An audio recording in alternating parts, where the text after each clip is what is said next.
29-year-old Ray Gould is still settling into the routines of the day in his new home. But to appreciate the ordinary moments of Ray's life, you have to know the extraordinary circumstances that brought him here. I wanted my son to live. From second to second, they didn't know if he would live. He was given a 2% chance of ever waking. At the age of 27, Ray Gould suffered a stroke, the result of a sinus infection. Ray was in a coma for 3 months. I never knew what steps were. I didn't know that he even would leave the hospital. I didn't know that they would be sending him to a rehab. Once they sent him to the rehab, I thought he was there until he got better. Ray is one of the thousands in Massachusetts who live with the challenges of brain injury. Injuries caused by car crashes, falls, sports concussions, and violence, as well as strokes, brain tumors, and anoxia. It's a long, long journey. And until you live it, you can't even understand where or how people survive. Well, I have a son with a brain injury, and I knew over the past 28 years the things that had happened to him and for him through the state and through private physicians, etc.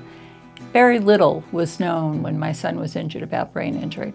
Arlene Korab is the executive director of the Brain Injury Association of Massachusetts. She and her son have lived that long, long journey. We followed every route that anyone told us to follow, including calling our state rep and going to mass rehab and going to all the other agencies that we were told he would be better served here, he would be better served here.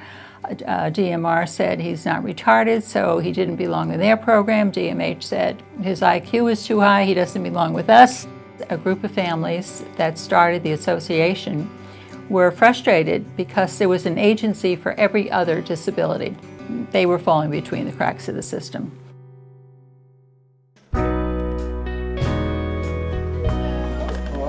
I'm good, how you doing? Good. Where people with brain injury often fall is into nursing homes. It happened to Ray. Unable to walk and barely able to talk when he arrived at St. Mary Healthcare Center in Worcester, Ray nonetheless made it quite evident to his therapists that he didn't want to be there. Ray had a mask, and it was pretty much a mask of anger. You know, he just looked at you like this the whole time, and we just kept saying over and over again, Ray, we're doing this so you can get out of here. We want you to go home. We want you to go back to doing all these things that you used to do. Let him go. They asked if he was tired. He said no, he wants to keep walking. And there are regulations too, as far as, I mean, we could take him out and we could walk up and down the street and do sidewalks, but I couldn't take him into the community. He's not allowed in my vehicle. I can't do bus training, so I mean things that Ray could have done in the community, we can't even touch here. I would have loved to take Ray downtown and see how he interacted in the community, but... Hi, Dad. The best way to serve Ray and for Ray to become more the person that he used to be is to have him do these things on his own every single day. And a skilled nursing facility doesn't provide that at all. We try, but it's impossible. It tore my heart up. I didn't like him being there either. Not to say it wasn't a great facility, it was an amazing place. And out of 30 facilities, they're the only one that accepted him. So it's a wonderful nursing home, but it's just not appropriate for a 28-year-old. It would take another stroke to get Ray into a more appropriate setting. Fortunately, it would be the stroke of a pen.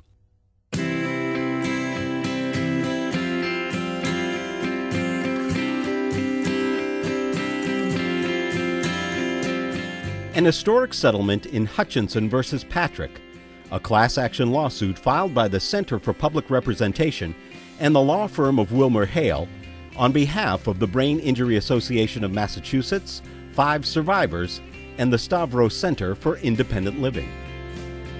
There has never been a settlement on behalf of persons with brain injuries in a class action case anywhere in the United States.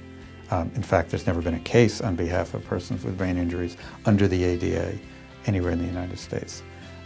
Second, because the Commonwealth had so little in place, and because it was going to then have to do a real seismic shift in its service structure, the case provided both the mandate for other states to do this, as well as a lot of the details of how to do it. Under Hutchinson, as the settlement is known, the state is required over time to eliminate unnecessary institutionalization. Funding streams and Medicaid waivers have been created to deliver support services. The federal Medicaid program, as it's set up, provides matching money for states to deliver these kinds of services under their state Medicaid plan.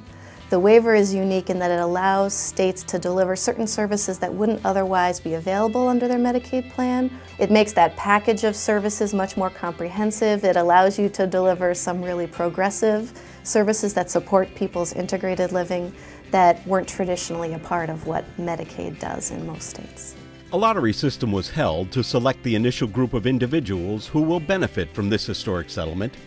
Ray Gould was one of the first to move into the community.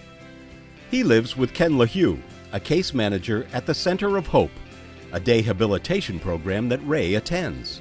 I work for the vocational side, so actually I was the one that got Ray the volunteer position because I knew he'd be good at it. I had him tour the different volunteer opportunities we had.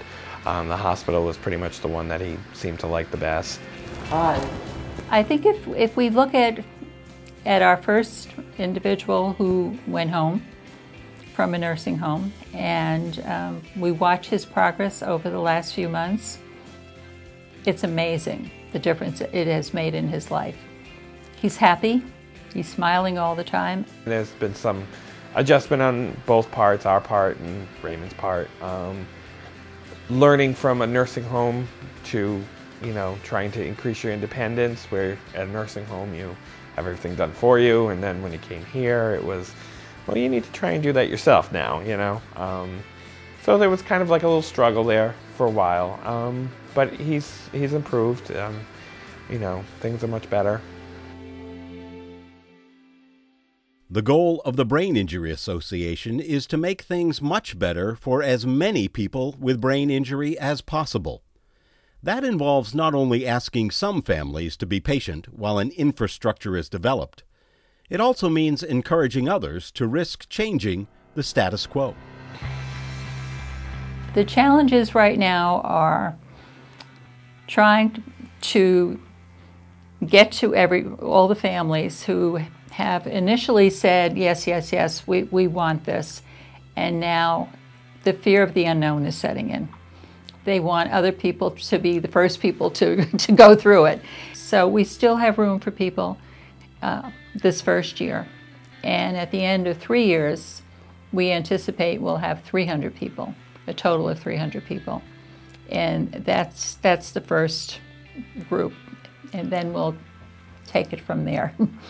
1 year at a time, as they say. Fill out an application. Let their loved one or the person be evaluated, and it doesn't hurt. It's better off than being in an institution.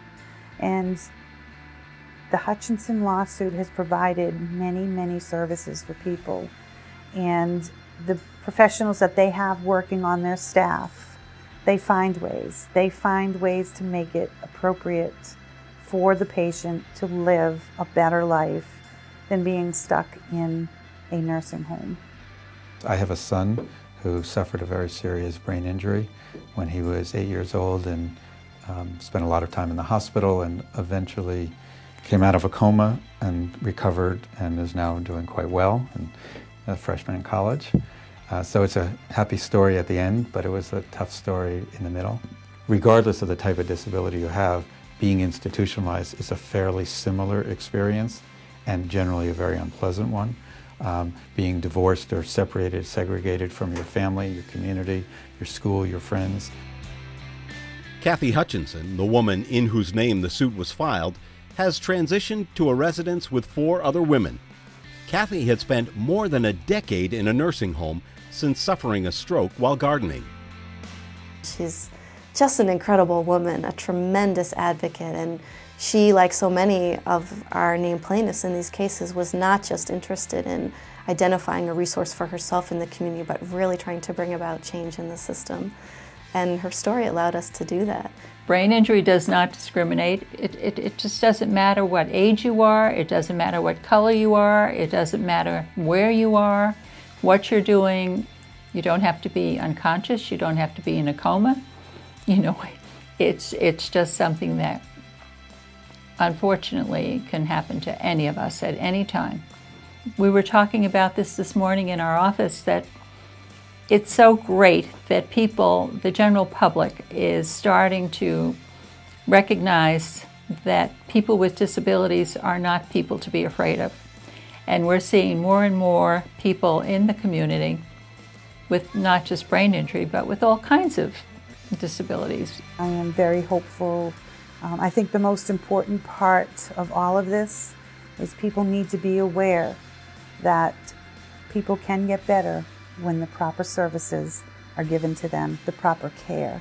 So to put somebody in a home and not give them services does not give them the opportunity as an American to live fully like they should. So this lawsuit has definitely given me hope to see my son out in the community and know that if something should happen to me someday, that he can still live and not be locked up somewhere. You know, there's a lot of life left to live in Raymond, and every day he's still progressing and getting better, and he's proven and outbeaten so many odds because he's been given that chance through the Hutchinson, the Brain Association, and me.